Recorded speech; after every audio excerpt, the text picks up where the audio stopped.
মামির জন্মদিন, তাই আমরা সবাই মিলে মামিকে সারপ্রাইজ দেওয়ার জন্য চারিদিক সাজাতে আরম্ভ করে দিয়েছি।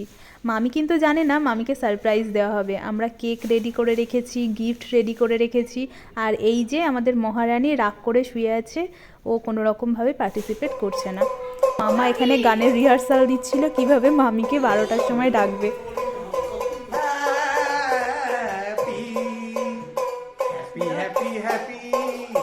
12টা বাজতে আর বেশি দেরি নেই, তাই কেকটা আনপ্যাক করে চারিদিক ফুল দিয়ে সাজিয়েছি। আর ফুল দিয়ে সাজিয়েছে আমার ভাই, ছোট্ট ভাই।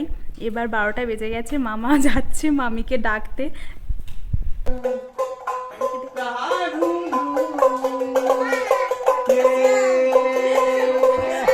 Happy, happy birthday. Happy birthday. To you. Happy, happy birthday. Birthday girl to me.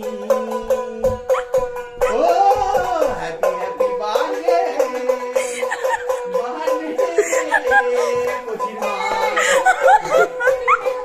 खुशी के पल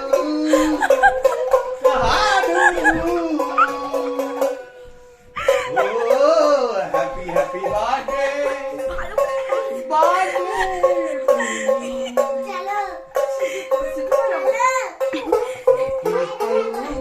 চ হাত ধরে নিয়ে চ।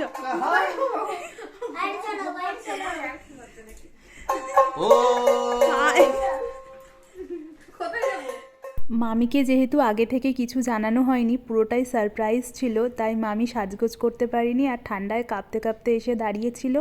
দাঁড়ানোর পরেও আমরা কেক কাটতে দিইনি, ফটো তুলতে তুলতে অনেক দেরি করে দিয়েছি।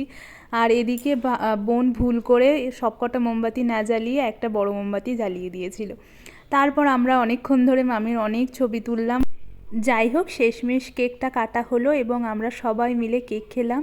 তারপর যে যা গিফট এনেছিলাম মামির জন্য সেগুলো দিলাম। এই কেকটা ছিল বোনের তরফ থেকে। আমাকে বোন বলেছিল মামির জন্মদিন, তাই কেক বানিয়ে আনতে, তাই মা লিখে দিয়েছি। ও যেহেতু বানাতে বলেছিল, ওর তরফ থেকে এটা ওর মায়ের জন্য গিফট ছিল।